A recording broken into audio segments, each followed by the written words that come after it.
Hello student, आज के class में मैथ के कुछ इम्पोर्टेंट क्वेश्चंस हल करेंगे।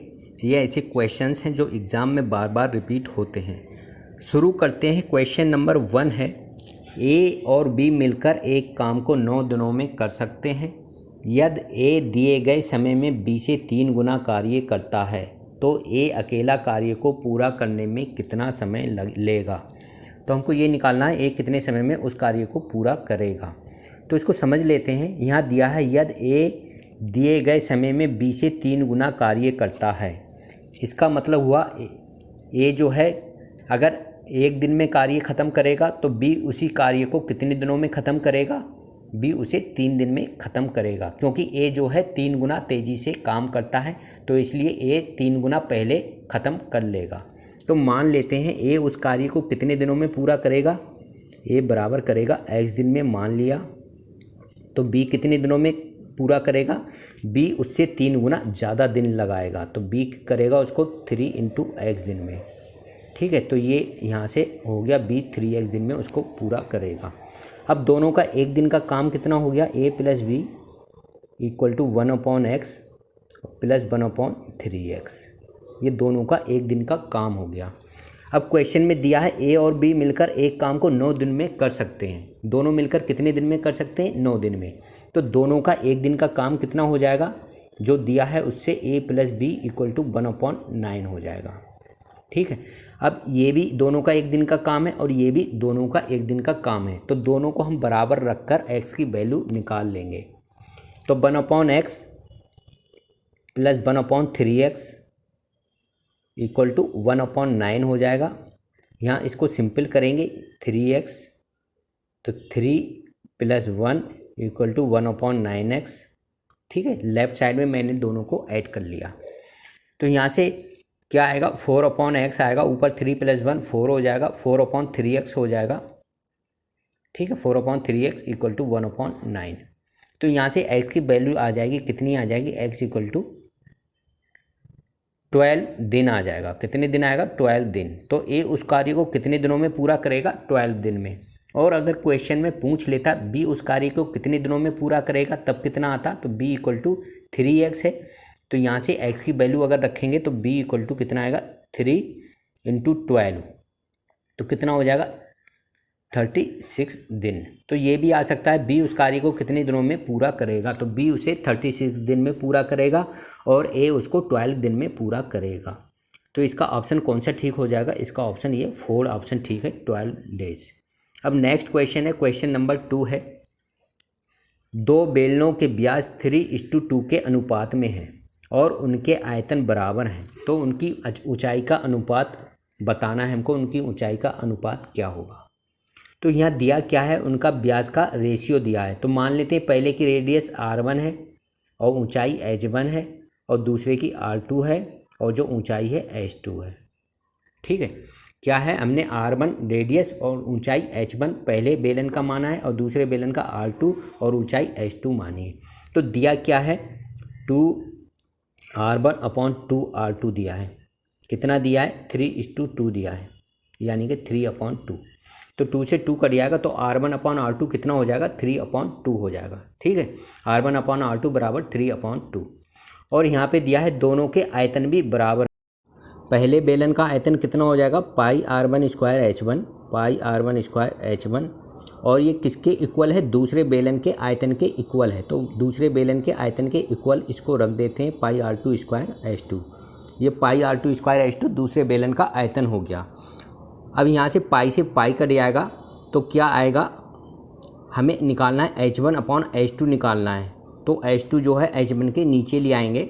तो ठीक है, क्या बचेगा फिर उधर, r2² बचेगा, r2² इसको हम लिख सकते हैं r2/r1 का होल स्क्वायर, r2/r1 का होल स्क्वायर।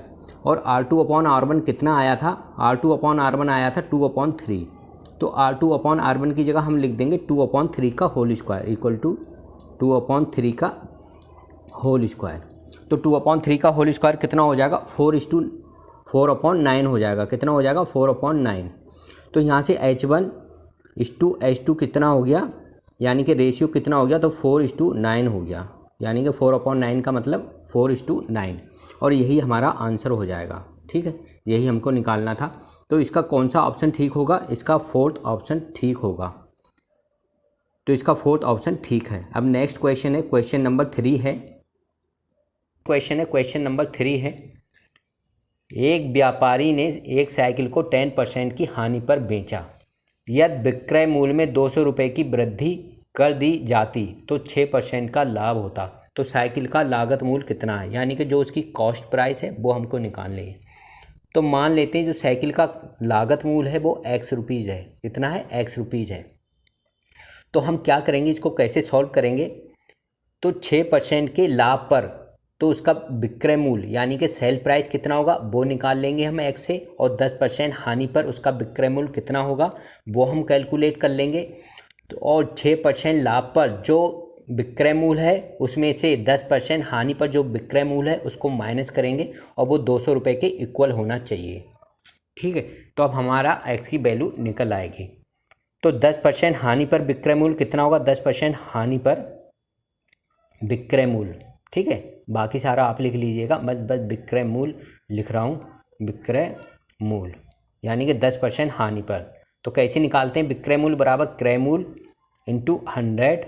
अगर हानि होती तो माइनस आता है, जितनी भी हानि होती तो लॉस अपॉन 100।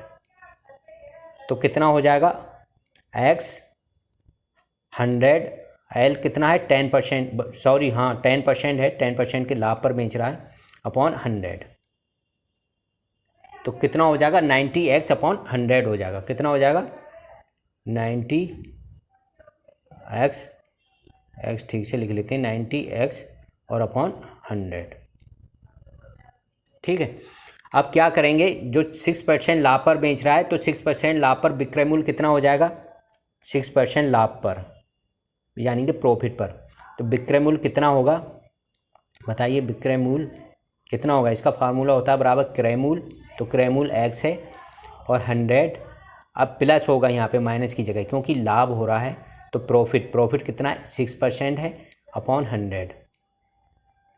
ठीक है, तो कितना हो जाएगा? 106x अपॉन 100 हो जाएगा। 106x upon 100।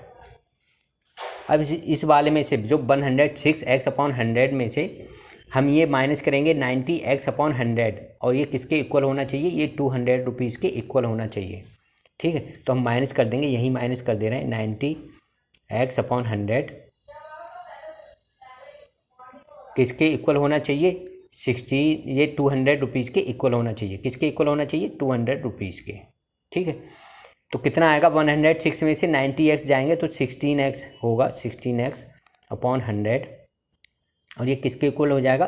200 रुपीज़ के। तो यहाँ से इसको सिंपल करेंगे तो x की वैल्यू कितनी आएगी? x आ जाएगा 1250 रुपीज़। x की वैल्यू कितनी आएगी? इसको सिंपल करके देख लेना। x इक्वल टू आएगा 1250 रुपये, यानी कि x इक्वल टू हो जाएगा 1250 रुपीज़, और यही इसका आंसर हो जाएगा 1250। तो ऑप्शन कौन सा ठीक है देख लेते हैं। इसका 3rd ऑप्शन ठीक है, 1250 रुपीज़। तो इस तरीके से बस आप पढ़ते जाइए क्वेश्चन और करते जाइए, और इजी तरीके से क्वेश्चन सॉल्व हो जाएगा। अब नेक्स्ट क्वेश्चन है, क्वेश्चन नंबर 4 है। एक शहर में 40% लोग निरक्षर हैं, यानी कि अनएजुकेटेड हैं, इलिटरेट हैं, और 60% गरीब हैं। अमीरों में 10% निरक्षर हैं। तो निरक्षर गरीब जनसंख्या का प्रतिशत बताइए। वो बताना है हमें, कितनी प्रतिशत जनसंख्या गरीब है और अनपढ़ है, यानी कि निरक्षर है। तो मान लेते हैं टोटल पॉपुलेशन जो है TP, टोटल पॉपुलेशन यानी कि कुल जनसंख्या जो है 100 है उस शहर की। ठीक है, तो 60% गरीब हैं। तो गरीब कितने हो गए, यानी कि पुअर कितने हो गए? गरीब को हम G से लिख लेते हैं। गरीब कितने हो गए? 60%। तो टोटल 100 हैं, तो 100 का 60% कितना हो गया? 60 हो गया, यानी कि 60 लोग जो हैं गरीब हैं। तो अमीर कितने हो गए? अमीर को हम रिच R लिख लेते हैं। अमीर कितने % हो जाएंगे बताइए? टोटल 100 हैं, 100 में से 60 गरीब चले जाएंगे तो रिच बचेंगे कितने? 40 बचेंगे। 100 माइनस 60 कितने बचेंगे? 40। तो जो अमीर लोग हैं, R फॉर रिच, रिच का मतलब अमीर, अमीर लोग हैं कितने आ गए? 40 आ गए। अब अमीरों का 10%, ठीक है, अमीरों में 10% निरक्षर हैं। तो अमीर निरक्षर कितने हो गए, यानी कि रिच और इलिटरेट, इलिटरेट का मतलब निरक्षर कितने हो जाएंगे बताइए, 40 का 4%, कितना हो जाएगा 40 का 10%, 10% है 10/100, 40 का 10% है तो 40 इंटू 10/100, तो कितना आ जाएगा 4 आ जाएगा। तो जितने अमीर हैं और निरक्षर हैं कितने 4 हो गए, ठीक है। और इसमें कह रहा है एक शहर में 40% लोग निरक्षर हैं, कितने परसेंट लोग निरक्षर हैं 40%, और इसमें अमीर कितने परसेंट निरक्षर हैं 4%, क्योंकि टोटल हमने 100 माना है तो जो भी आंसर आएगा वो परसेंटेज में ही आ जाएगा। तो 4% हो गए ये निरक्षर अमीर। और टोटल निरक्षर कितने हैं, टोटल जो निरक्षर हैं वो कितने 40 हैं, ठीक है। 40 में से 40 जो हैं 4 जो हैं वो अमीर निरक्षर हैं। तो गरीब निरक्षर कितने हो गए, लिख लेते हैं, गरीब निरक्षर बराबर 40 माइनस 4, तो कितने हो गए 36 हो गए। तो 36 किस में से 100 में से, तो इसका ये कितने परसेंट आ गया 36%, यही इसका आंसर हो जाएगा। क्योंकि हमने टोटल पॉपुलेशन या जनसंख्या जो मानी है 100 मानी है, तो 100 का 36% निकालेंगे तो वो 100 ही आएगा। 100 इंटू 36/100, 100 से 100 कट जाएंगे तो 36 इसका आंसर हो जाएगा। तो गरीब निरक्षर कितने हैं 36% है, तो इसका आंसर ए ठीक होगा, पहला ऑप्शन ठीक है 36%। अब क्वेश्चन नंबर 5 है, 50 किलोमीटर प्रति घंटा की गति से चलने वाली 100 मीटर लंबी ट्रेन कितने समय में एक खंभे को पार कर लेगी। तो जो गति है कितनी है, यानी कि जो स्पीड है b, ये 50 किलोमीटर पर घंटा, तो इसको हम मीटर पर सेकंड में कन्वर्ट कर लेते हैं 5/18 से मल्टीप्लाई करके। अगर आपको ये नहीं आता है कि इसको मीटर पर सेकंड में कैसे कन्वर्ट करेंगे, तो मेरे पहले की भी वीडियो बनी हुई है और मैंने डिस्क्रिप्शन लिंक में डाली है, स्पीड डिस्टेंस है टाइम के नाम से, तो आप वहाँ जाके देख सकते हैं, ठीक है। तो ये कितना आएगा, इसको सिंपल करेंगे तो 125/9 आ जाएगा, 125/9 ये हो जाएगा मीटर पर सेकेंड में। क्योंकि मीटर पर सेकेंड में हमने क्यों कन्वर्ट किया है, क्योंकि जो ट्रेन की लंबाई है वो मीटर में दी है, 100 मीटर दी है। अब बताइए ट्रेन खंबे को पार करने में कितना चलेगी, तो मान लेते हैं ये कोई ट्रेन है, ये 100 मीटर लंबी है, ठीक है, ये 100 मीटर इसकी लंबाई हो गई ट्रेन की, और ये कोई पोल खड़ा है या खंबा खड़ा है, तो इसको पार करने में ट्रेन जितनी भी दूरी चलेगी वो ट्रेन की लंबाई के बराबर चलेगी, ठीक है। क्योंकि जब खंबे को पार करेगी तो पूरी ट्रेन ऐसे आगे निकल जानी चाहिए, और खंबा ये है, तो कितनी दूरी तय करेगी 100 मीटर दूरी तय करेगी, ठीक है। तो हमें डिस्टेंस पता लग गई, डी बराबर 100 हो गई और बी बराबर आ गया 125/9 मीटर पर सेकेंड। डी बराबर कितना हो गया, दूरी 100 मीटर हो गया, और बी बराबर कितना आ गया 125/9 मीटर पर सेकेंड। तो समय बराबर क्या होता है, दूरी बटे चाल, ठीक है। समय बराबर या टाइम बराबर क्या होता है, डिस्टेंस अपॉन बी, यानी कि दूरी बटे चाल। डिस्टेंस कितनी है 100 दी है, और बी कितना है 125 और अपॉन 9 है, ठीक है। तो कितना आ जाएगा यहाँ से, टी बराबर कितना हो जाएगा बताइए 36/5, टी इक्वल टू इसको सिंपल करेंगे 36/5 हो जाएगा, तो इसको डिवाइड करेंगे तो कितना आएगा 7.2 सेकेंड, ठीक है, इतने सेकेंड, ये आंसर सेकेंड में होगा।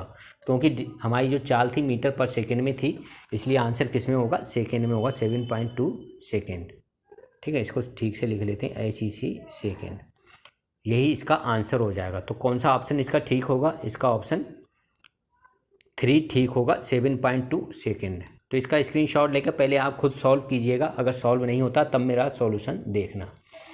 अब क्वेश्चन नंबर 6 है, if 2p/p² minus 2p + 1 equal to 1/4 then the value of p + 1/p। तो हमें p + 1/p की वैल्यू निकालनी है। तो कैसे निकालेंगे, तो जो दिया है पहले हम इसको क्रॉस मल्टीप्लाई कर लेंगे, तो क्रॉस मल्टीप्लाई करेंगे तो क्या आएगा, p² माइनस 2p + 1, ठीक है, इक्वल टू कितना हो जाएगा 4 इंटू 2p कितना हो जाएगा 8p हो जाएगा, 4 इंटू 2 कितना होगा 8 और p इंटू p, ठीक है। अब इस 2p को हम क्या करेंगे उधर ले जाएंगे, तो p² + 1 इक्वल टू कितना हो जाएगा, 2p उधर जाके प्लस हो जाएगा, तो 8p प्लस 2p कितना हो जाएगा, 10p हो जाएगा। ठीक है, और p इसके नीचे ले आएंगे, क्या करेंगे, p इसके नीचे ले आएंगे तो क्या होगा, p square plus 1/p equal to 10। ठीक है, p square plus 1/p equal to 10 आ गया, ये हम याद रखेंगे। इसको एक पहली इक्वेशन दे देते हैं। अब हमको निकालना क्या है, p प्लस 1/p, इसकी वैल्यू निकालनी है। तो किसकी निकालनी है, p प्लस 1/p। ठीक है, इसको सिंपल करेंगे तो क्या आएगा, p इंटू पी कितना हो जाएगा, p स्क्वायर, बीच में प्लस है तो प्लस, और ये 1 ये वाला प्लस 1/p। ठीक है, तो p प्लस 1/p कितना होगा, p स्क्वायर प्लस 1/p किसके इक्वल होगा, p स्क्वायर प्लस 1/p के। और p स्क्वायर प्लस 1/p की वैल्यू कितनी आई है, 10, जो हम निकाल चुके हैं। तो ये किसके इक्वल होगा, 10 के इक्वल होगा। तो इसका आंसर कितना हो जाएगा, 10, यही आंसर हो जाएगा, क्योंकि p plus 1/p equal to कितना है, p स्क्वायर प्लस 1/p इसके इक्वल है। तो p स्क्वायर प्लस 1/p की वैल्यू हम निकाल चुके हैं, कितनी है, 10 है। तो इसका 10 आंसर हो जाएगा। तो इसका कौन सा ऑप्शन ठीक है, 10, दूसरा ऑप्शन ठीक है, 10। अब नेक्स्ट क्वेश्चन है, क्वेश्चन नंबर 7 है, यदि l plus m plus n equal to 9 और l square plus m square plus n square, इसको ठीक कर लीजिएगा।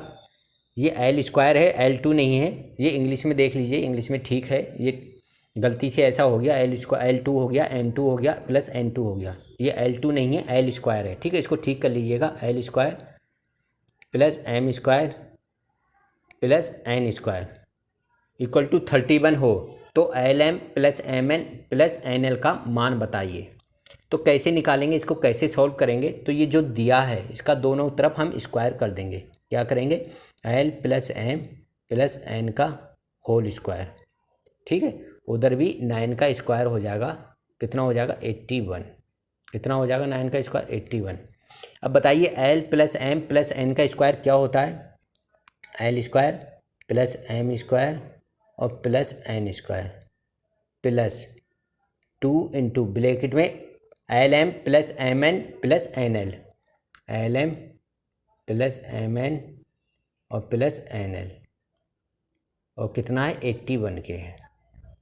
ठीक है, और यहाँ से L square plus M square plus N square कितना दिया है, बताइए, L square plus M square plus N square equal to 31 दिया है। तो L square plus M square plus N square की जगह हम क्या रखेंगे, 31 रखेंगे। तो 31 प्लस 2LM प्लस MN और प्लस NL कितना हो जाएगा, 81 के। ठीक है, अब 31 उधर जाके माइनस हो जाएगा, तो 2LM प्लस MN और प्लस NL कितना हो जाएगा बताइए, 50 हो जाएगा। 81 में से 31 जाएंगे तो 50 हो जाएगा। तो यहाँ से LM 2 जाके उधर डिवाइड कर देगा, प्लस MN प्लस NL कितना हो जाएगा, 50/2। कितना हो जाएगा, 50/2 इक्वल टू कितना हो जाएगा, 25। 50 को 2 से डिवाइड करेंगे तो 25, और यही इसका आंसर हो जाएगा। ठीक है, तो इसका कौन सा ऑप्शन ठीक होगा देखते हैं। तो इसका ऑप्शन 3 ठीक है, 25। सिंपल क्वेश्चन है, बस आपको फार्मूला बेस्ड क्वेश्चन है, फार्मूले भी याद होना चाहिए। a plus B plus C का होल स्क्वायर क्या होता है, a square plus B square plus C square plus 2 into bracket में AB प्लस BC और प्लस CA। तो a plus B plus C का होल स्क्वायर का फार्मूला आप याद कर लीजिएगा, वही मैंने लगाया है। L plus M plus N का होल स्क्वायर किसके इक्वल होता है, L square plus M square plus N square plus 2 bracket में LM plus MN plus NL और इक्वल टू राइट साइड में 9 का स्क्वायर 81 हो जाएगा। 9 का स्क्वायर कितना होगा, 81। अब नेक्स्ट क्वेश्चन है, क्वेश्चन नंबर 8 है। ये थ्योरेटिकल बेस्ड क्वेश्चन है, कभी कभी थ्योरेटिकल बेस्ड क्वेश्चन भी आ जाते हैं। त्रिभुज का केंद्रक वो बिंदु होता है जहाँ, तो त्रिभुज का जो सेंटर होता है, the centroid of a triangle is the point where. तो इसका ऑप्शन ये है, द मीडियंस मीट। तो मीडियंस क्या होते हैं, मीडियंस वो होते हैं जहाँ लाइन का, जो ट्राइंगल की लाइंस होती हैं उसका मिडिल पॉइंट होता है, वो उसका मीडियन कहलाता है। तो ट्राइंगल के जो मीडियन जिस पॉइंट पर मिलते हैं वो त्रिभुज का सेंट्रॉइड कहलाता है। क्या कहलाता है, त्रिभुज का सेंट्रॉइड। तो इसका ऑप्शन पहला ठीक है, ये याद कर लीजिएगा। अब नेक्स्ट क्वेश्चन है, क्वेश्चन नंबर 9 है, एक त्रिभुज पी क्यू आर में भुजा क्यू आर को एस तक बढ़ाया जाता है। तो सबसे पहले त्रिभुज पी क्यू आर बना लेते हैं। ये ट्रायंगल है पी क्यू आर, कुछ भी ले लेते हैं, इस पॉइंट को ऊपर को पी ले लेते हैं, नीचे इसको क्यू ले लेते हैं और इसको हम आर ले लेते हैं। ठीक है, अब कह रहा है क्यू आर को एस तक बढ़ाया जाता है, तो जो क्यू आर लाइन है इसको आगे तक एस तक बढ़ाया जाता है, तो ये एस हो गया। अब क्यू पी आर, जो एंगल है क्यू पी आर, यानी कि जो बीच में होता है, बीच में क्या है, पी है, तो पी पॉइंट पे एंगल बनेगा कितना एंगल, ये याद रखना। अगर क्यू पी आर दिया है तो बीच में जो भी होता है अल्फ़ाबेट पी है, तो पी पर एंगल बनेगा कितना है, 72 डिग्री है। कितना दिया है ये, 72 डिग्री। ठीक है, 72 डिग्री है। और एंगल पी आर एस का मतलब क्या हुआ, ये पी और आर और एस, तो ये जो एंगल बनना है आर पे, पी ये है, तो ये इस वाली लाइन पे पी आर एस कितना एंगल है, 110 दिया है, 110 डिग्री दिया है। तो एंगल पी क्यू आर बताना है, तो ये वाला एंगल हमको बताना है पी क्यू आर कितना होगा। तो जब ये वाला 110 है तो बताइए ये कितना हो जाएगा, तो 180 में से, क्योंकि ये एक सीधी लाइन बन रही है, तो सीधी लाइन में से कितना एंगल बनता है, 180 का बनता है, तो 180 में से 110 माइनस करेंगे तो जो भी बचेगा वो ये अंदर का एंगल आ जाएगा पी आर क्यू। कितना आ जाएगा, 180, इसको लिख लेते हैं, 180 माइनस 110 कितना हो जाएगा, 70 हो जाएगा। तो 70 डिग्री कौन सा एंगल आया बताइए, तो 70 डिग्री ये वाला एंगल आया है 70 डिग्री, नीचे लिख लेते हैं 70 डिग्री। ठीक है, यानी कि ये वाला एंगल, ये 70 डिग्री हो गया। अब ट्रायंगल के दो एंगल पता लग गए, एक ये 72 है पी वाला, ठीक है, और ये जो आर पे बनना है वो 70 हो रहा है, तो हमें ये एंगल बताना है। तो ट्रायंगल के जो तीनों एंगल होते हैं उनका योग कितना होता है, 180 होता है। तो 72 प्लस 70 और प्लस एक्स, हमने मान लिया एंगल जो है एक्स डिग्री है, ये कितना होना चाहिए, 180 डिग्री के इक्वल होना चाहिए। ठीक है, एक्स हमने मान लिया, ये वाला एंगल है जो क्यू पे बनना है, ये एक्स डिग्री है। ठीक है, तो त्रिभुज के तीनों कोणों का योग कितना हो गया, एक तो ये पी पे जो बनना है 72 डिग्री हो गया, आर पे जो बनना है वो 70 डिग्री हो गया, क्योंकि 180 में से हमने 110 माइनस कर दिया, तो कितना बचा, 70 डिग्री बचा, तो वही मैंने किया है। तो 72 plus 70 plus x equal to 180 degree, तो यहाँ से एक्स की वैल्यू आ जाएगी, एक्स बराबर कितना आएगा, 180 डिग्री और माइनस 70 प्लस 72 कितना हो जाएगा, 142 हो जाएगा, तो कितना हो जाएगा, 38 डिग्री हो जाएगा। तो कितना आया एक्स की वैल्यू, 38 डिग्री, और यही हमको निकालना था। तो इसका कौन सा ऑप्शन ठीक होगा, यही हमारा आंसर है, इसका ऑप्शन पहला ठीक है, 38 डिग्री। अब लास्ट क्वेश्चन है, क्वेश्चन नंबर 10 है, एक समतल चतुर्भुज समतल नहीं है, एक समलंब चतुर्भुज ए बी सी डी में A B parallel C D, इस लाइन का मतलब होता है पैरेलल है सी डी के, और ए बी जो है सी डी से छोटा है, तो हम बनाते हैं ए बी छोटा है किससे, सी डी से, और समांतर चतुर्भुज है, तो ये दोनों लाइन एक दूसरे के समांतर हैं, तो ऊपर ए बी होगा, ठीक है, क्योंकि ए बी सी डी से छोटा है, ये हमने बना दिया, और नीचे ये सी डी है, और ये बन गया ट्रेपीजियम। ठीक है, ट्रेपीजियम यानी कि समलंब चतुर्भुज बन गया। अब सी डी बराबर 6 दिया है, ये जो दिया है सी डी बराबर 6 दिया है, ये पूरी लेंथ इसकी 6 दी है, और समांतर रेखाओं के बीच की दूरी जो दी है ये 4 दी है, कितनी दी है, 4 दी है, ये बीच की दूरी कितनी हो गई, 4 सेंटीमीटर हो गई। यह त्रिभुज ए बी सी डी का क्षेत्रफल जो है 16 सेंटीमीटर स्क्वायर है, तो ए बी बताइए, ए बी मान लेते हैं हम एक्स है, ए बी की जो लेंथ है वो एक्स है। अब जो समलंब चतुर्भुज होता है उसके क्षेत्रफल का फार्मूला क्या होता है बताइए, क्षेत्रफल बराबर होता है इक्वल टू 1/2 समांतर भुजाओं का योग, समांतर भुजाओं का योग